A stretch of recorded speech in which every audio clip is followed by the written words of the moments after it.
Assalamualaikum warahmatullahi wabarakatuh. Salam pembelajar teman-teman semua, kelas 6 khususnya.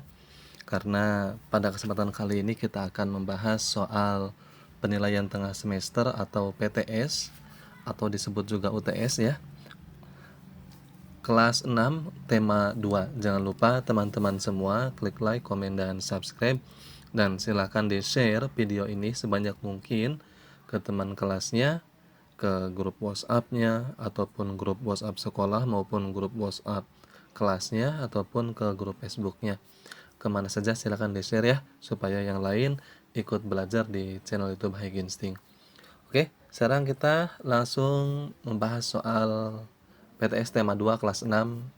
Soal yang pertama di sini muatan pelajarannya PKN, ya, Pendidikan Kewarganegaraan. 1. Sila yang menunjukkan bahwa bangsa Indonesia mengakui dan menghargai keragaman yang ada di Indonesia berlambang.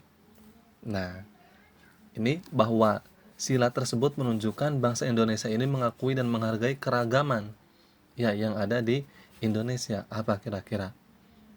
Iya, adalah sila ketiga. Sila ketiga itu apa? Persatuan Indonesia. Persatuan Indonesia lambangnya pohon apa? Pohon beringin. Ya, jadi jawabannya adalah D. Pohon beringin atau yang melambangkan sila ketiga Pancasila Persatuan Indonesia.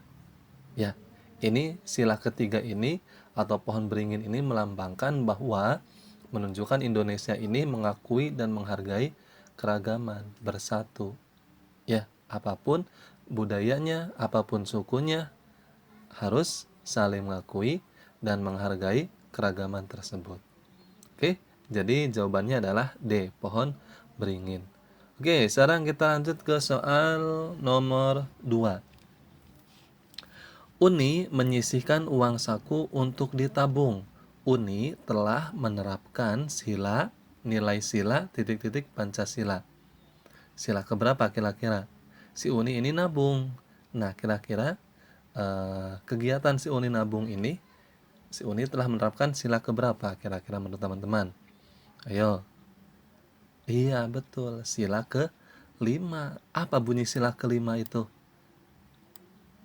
Keadilan sosial bagi seluruh rakyat Indonesia. Kenapa sih masuk ke sila ke-5? Karena dengan menyisihkan uang saku atau dengan kegiatan menabung ini, ya, kita dapat menjaga keseimbangan antara hak dan kewajiban dengan bersikap tidak boros. Ya, selain itu, kita juga dapat mengembangkan sikap adil sesuai dengan bunyi sila ke-5, keadilan sosial bagi seluruh rakyat Indonesia. Ya, sikap adil terhadap diri sendiri dan orang lain. Jadi, ketika kita tidak boros dengan kegiatan menabung, maka itu adalah sikap adil terhadap diri sendiri dan orang lain. Jadi jawabannya adalah D, sila ke-5 masuknya. Ya. Oke, paham ya? Nah, sekarang kita lanjut ke soal berikutnya nomor 3. Sila yang menunjukkan bahwa Indonesia adalah bangsa yang religius adalah, ya sudah jelas, yang religius itu adalah sila tentang keagamaan.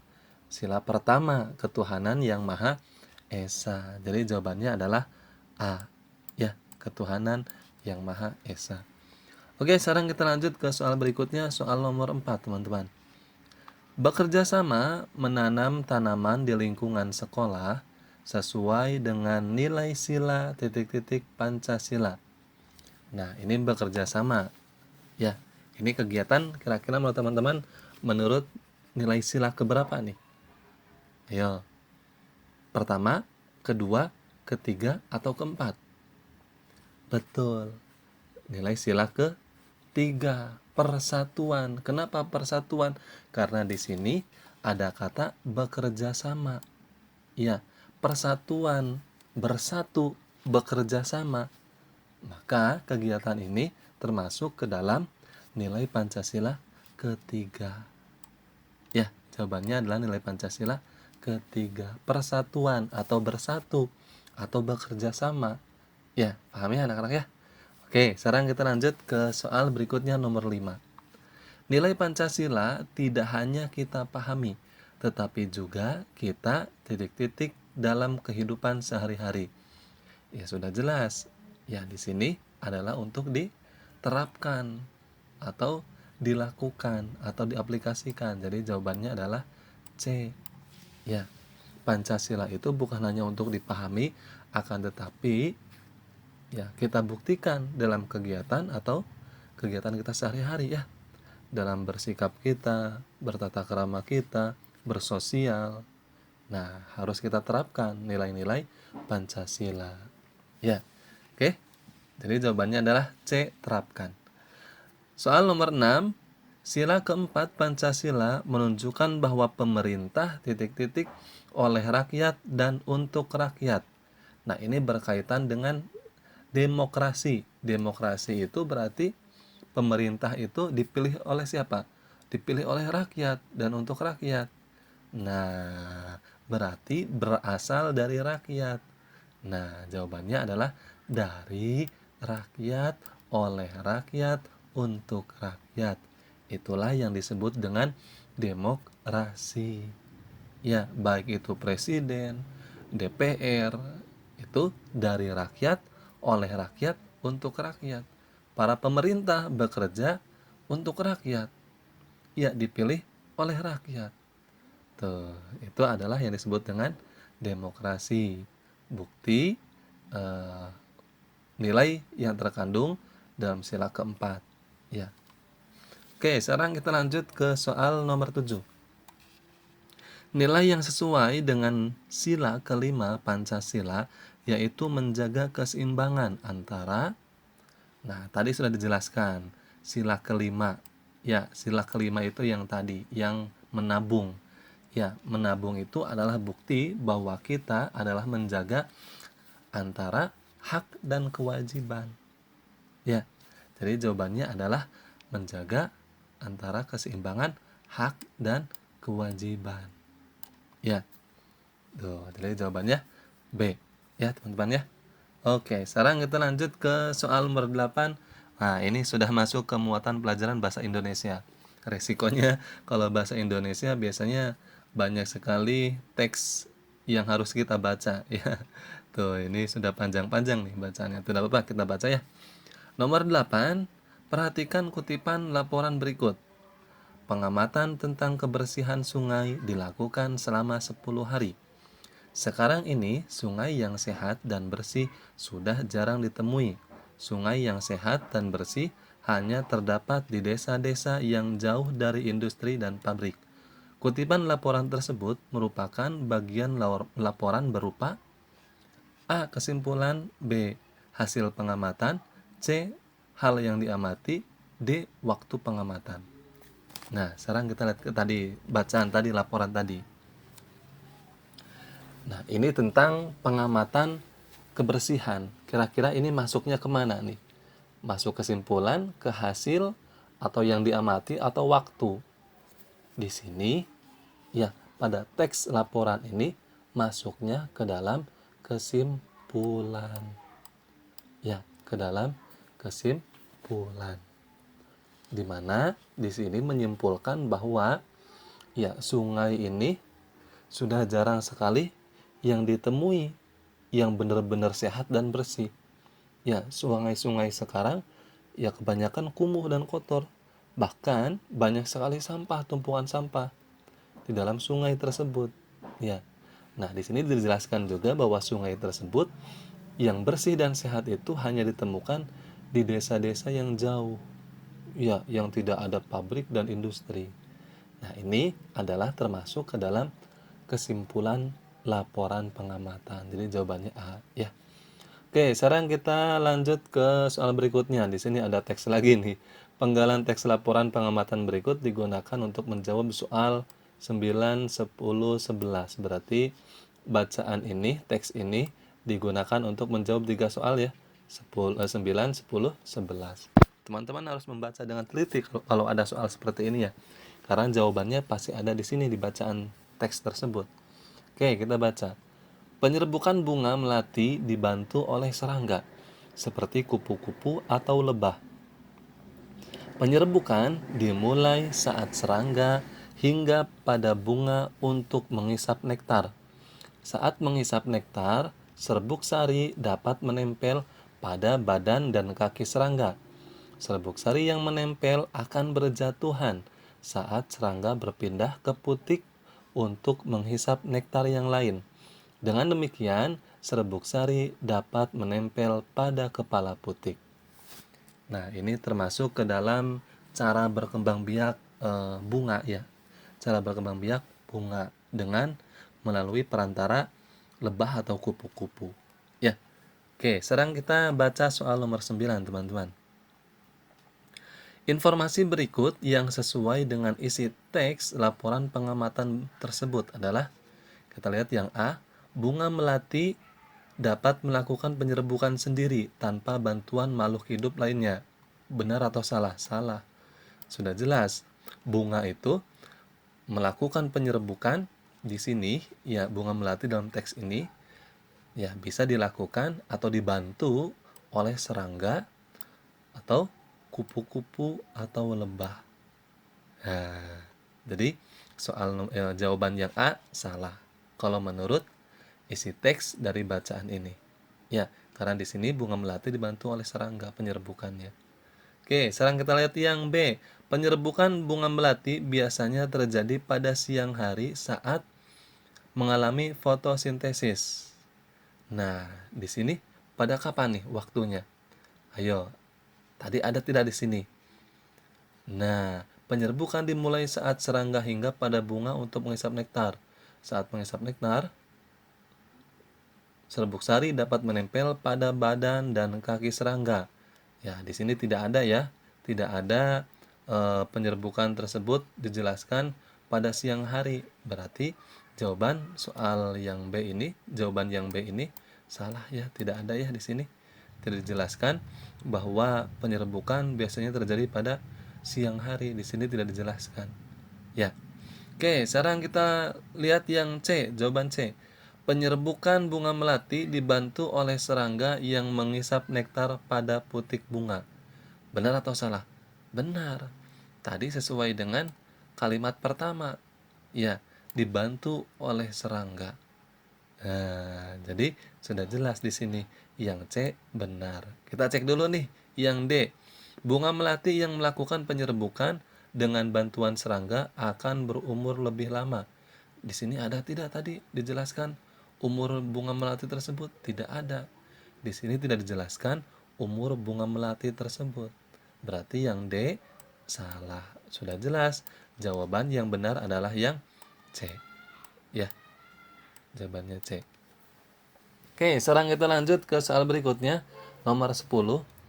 Gagasan pokok penggalan laporan pengamatan tersebut adalah, nah, gagasan pokok itu teman-teman jangan lupa itu sama saja dengan ide pokok, ya, pokok bahasan ataupun inti dari bacaan tersebut. Biasanya gagasan pokok atau kalimat pokok, ya, ide pokok itu terletak di awal atau di akhir paragraf. Ya.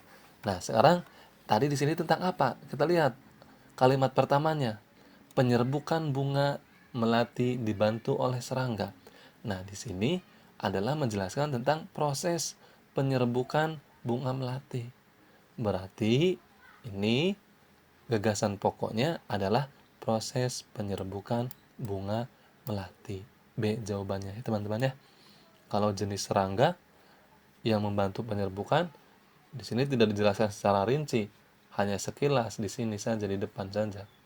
Ya, tapi keseluruhan pada teks bacaan ini menjelaskan tentang proses penyerbukan bunga melati.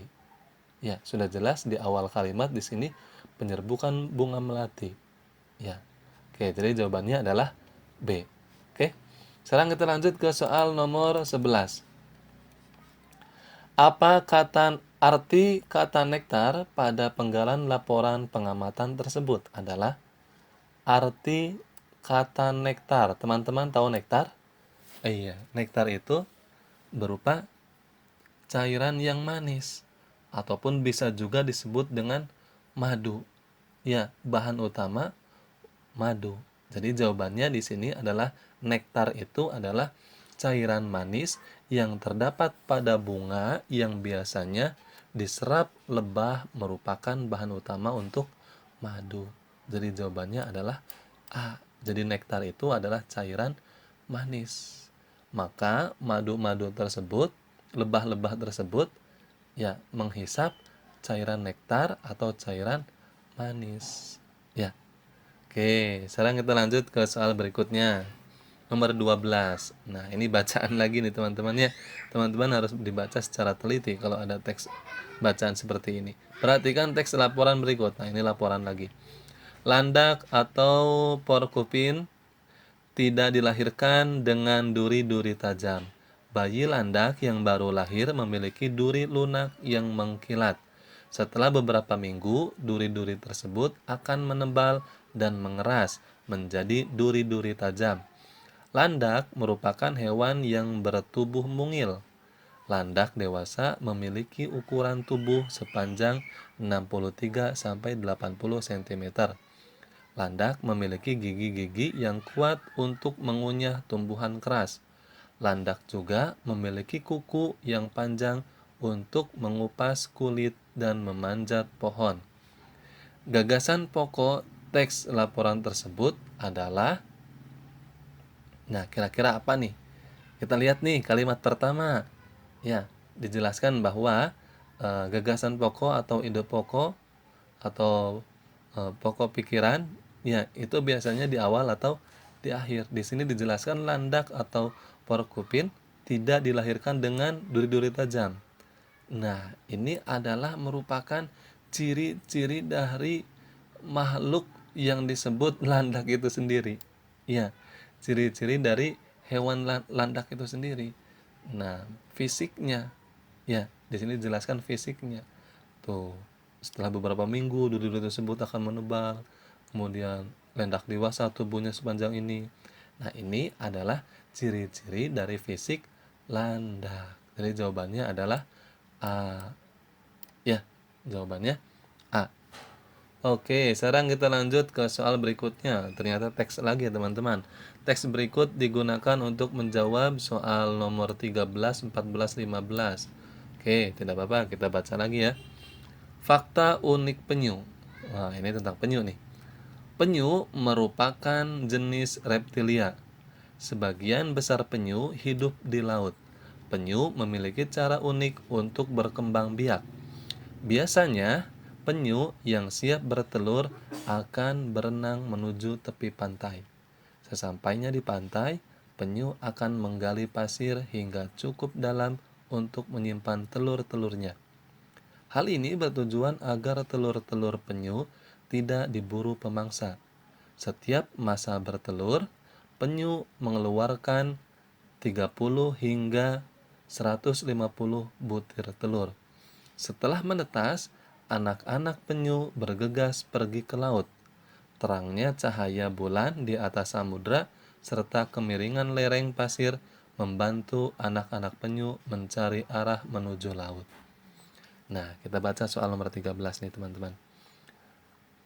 Sesuai teks laporan, mengapa telur-telur penyu disimpan di dalam pasir? Nah, kita lihat di sini nih. Ya, kita lihat mengapa kira-kira. Agar bertujuan telur-telur penyu tersebut tidak diburu pemangsa. Nah, di sini dijelaskan. Ya, bahkan digali. Ya, digali. Nah, tujuannya itu agar tidak diburu oleh pemangsa, baik itu pemangsa hewan lain ataupun ulah nakal manusia itu sendiri, karena banyak sekali manusia yang berburu telur-telur dari penyu itu sendiri.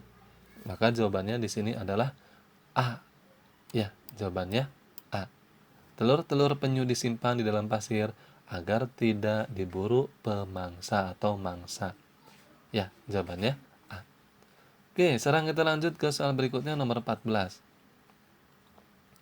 Pertanyaan yang jawabannya sesuai dengan isi teks laporan adalah, Oh, di sini sih soalnya sampai 15 ya, tapi di sini 15 sudah mulai SBDP. Wah, sudah berarti ini untuk 2 soal ya sampai nomor 14. Pertanyaan yang sesuai yang mana nih kira-kira? Kita lihat yang A.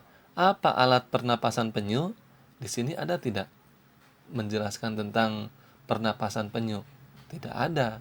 Di sini hanya menjelaskan tentang penyu tersebut berkembang biak atau bertelur di dalam pasir. Ya, dengan cara menggali pasir yang tujuannya agar tidak diburu oleh mangsanya. Kemudian, setelah penyu-penyu tersebut eh, menetas, ya setelah itu kemudian penyu tersebut akan bergegas ke laut. Nah, berarti di sini tidak dijelaskan tentang alat pernapasannya. Berarti yang A salah. Ya, karena tidak ada penjelasan tentang alat pernapasan penyu di sini. Oke, kita lihat soal jawaban yang B. Mengapa penyu termasuk salah satu jenis reptilia? Di sini dijelaskan mengapa tidak ada. Ya, di sini hanya dijelaskan penyu merupakan jenis reptilia, tetapi tidak ada penjelasannya atau karena nggak ada di sini ya, nggak ada. Jadi untuk yang B tidak sesuai.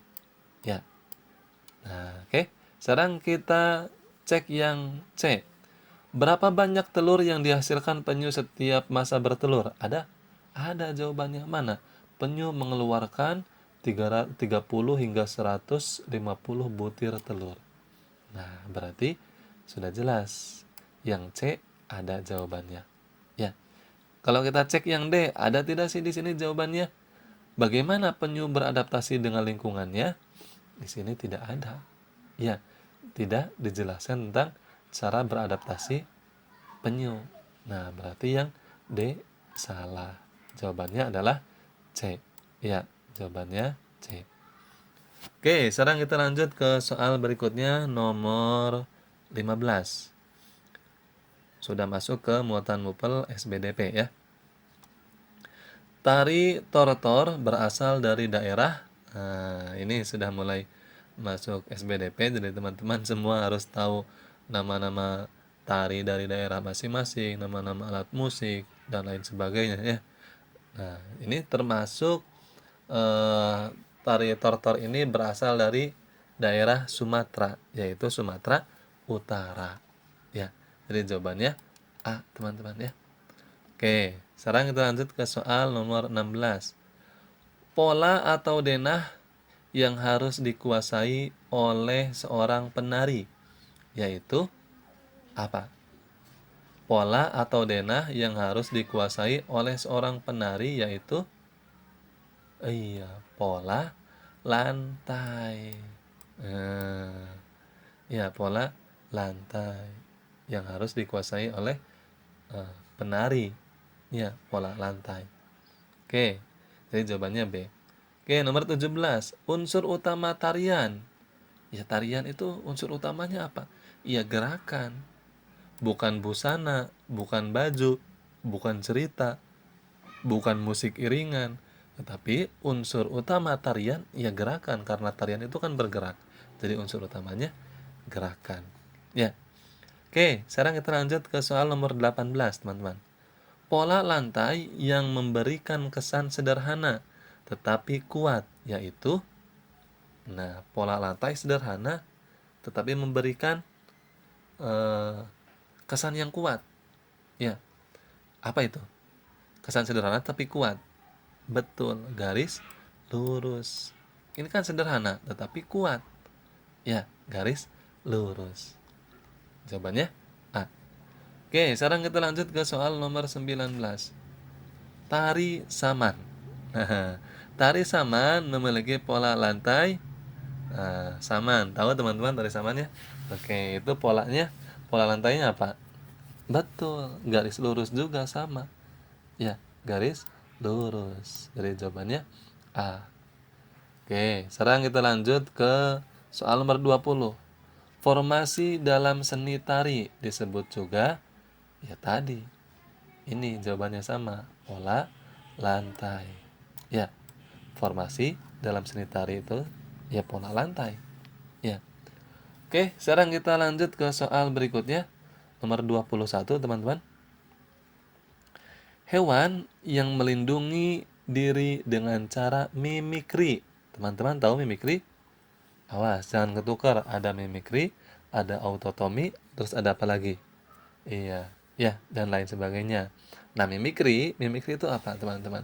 Mimikri itu adalah hewan yang bisa melindungi dirinya dengan cara merubah warna kulitnya atau merubah warna dirinya sendiri. Apa berarti itu? Kemampuan hewan apa? Betul. Kemampuan hewan dari bunglon. Bunglon itu kan bisa berubah-ubah warnanya. Nah, itu adalah kemampuan mimikri. Ya, teman-teman ya. Oke. Nah, paham ya? Dari jawabannya D. Sekarang kita lanjut ke soal nomor 22, teman-teman. Hewan yang dapat dimanfaatkan untuk membuat jaket kulit. Nah, di sini kita lihat jaket kulit. A. Ayam dan sapi. Salah. Ayam dan sapi tidak ada kulitnya tapi dimanfaatkan. Ayam bulunya, sapi bisa kulit tapi beda. Ya, ini kan untuk jaket kulit. Kalau ayam bulunya itu bisa untuk apa ya? Salah satunya untuk kok, ya badminton. Nah, kalau sapi baru kulitnya. Berarti yang A salah. B. Sapi dan kerbau. Oke, betul. Ya, bisa masuk. Sapi kulitnya bisa dimanfaatkan, kerbau kulitnya bisa.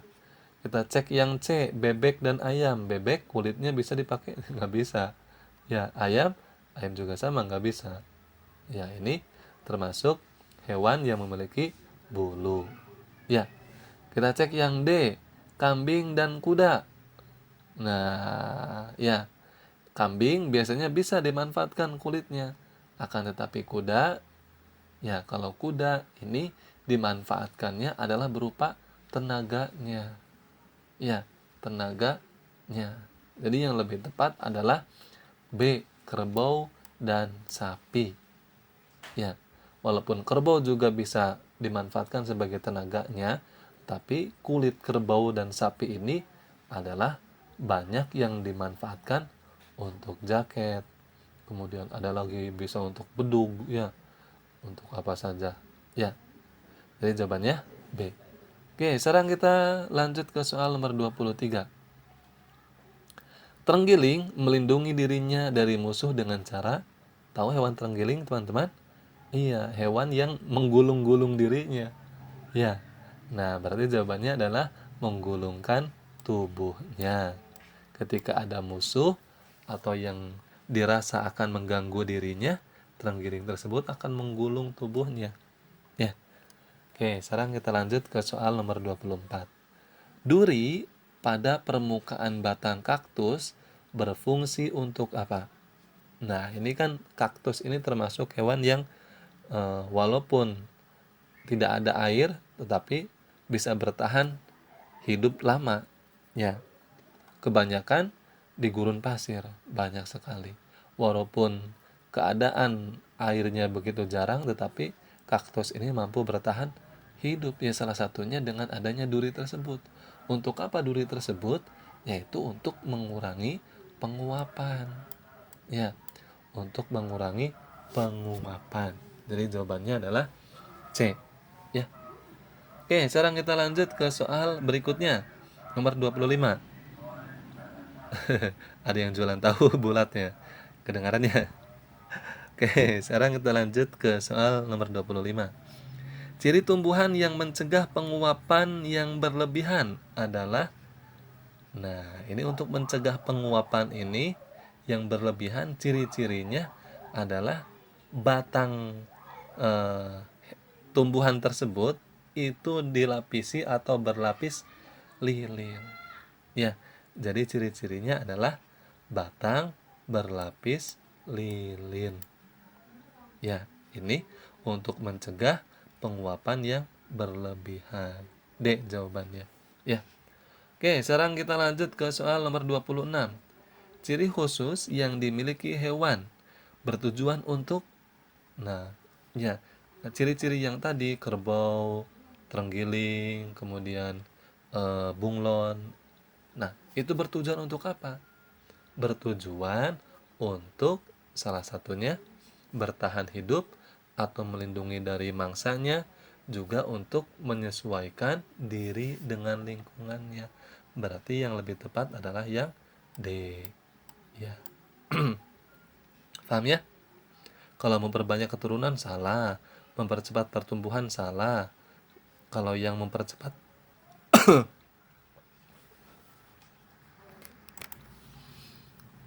perkembangan juga salah ya. Karena itu bukan tujuan dari utama ciri hewan atau ciri khusus yang dimiliki hewan.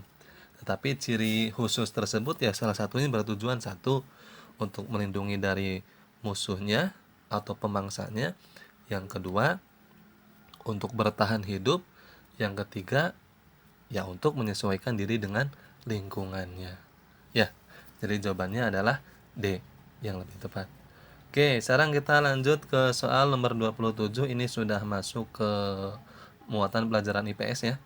Nomor 27, proklamasi kemerdekaan bangsa Indonesia merupakan titik apa nih?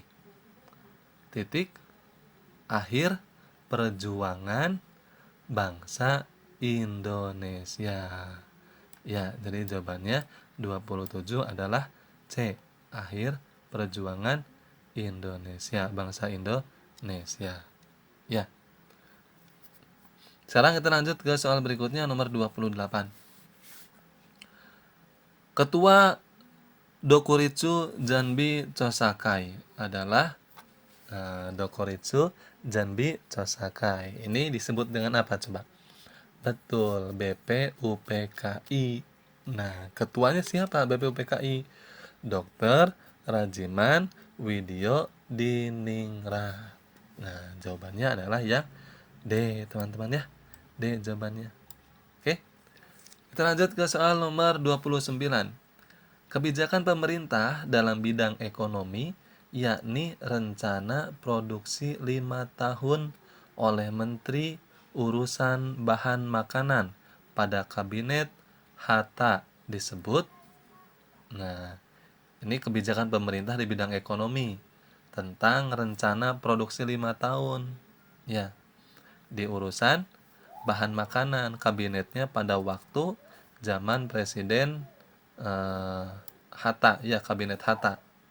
Ya. Apa nih disebutnya? Iya, disebutnya Plan Kasimo. Ya, jadi jawabannya adalah A, Plan Kasimo. Oke. Sekarang kita lanjut ke soal berikutnya. Nomor 30, Jepang menyerah tanpa syarat kepada sekutu pada tanggal berapa? Iya, pada tanggal 15 Agustus 1945. B jawabannya. Ya, 15 Agustus 1945. Oke, mudah-mudahan bermanfaat buat teman-teman semua dalam belajar menghadapi PTS minggu depan ya kalau nggak salah ya. Mudah-mudahan bermanfaat buat teman-teman semua dan mudah-mudahan teman-teman semua mendapatkan nilai yang bagus. Ya, tidak ada yang jelek. Mudah-mudahan nilainya di atas 80 semua. Syukur-syukur kalau nilainya 100 semua ya. Amin. Ya, silakan di-share video ini ke grup WhatsApp sekolahnya, grup WhatsApp kelasnya agar yang lain bisa ikut belajar di channel YouTube Haginsting dan kakak di sini akan menjadi bersemangat lagi, tambah semangat lagi untuk membuat video-video pembahasannya. Oke, semoga bermanfaat. Salam pembelajar. Wassalamualaikum warahmatullahi wabarakatuh.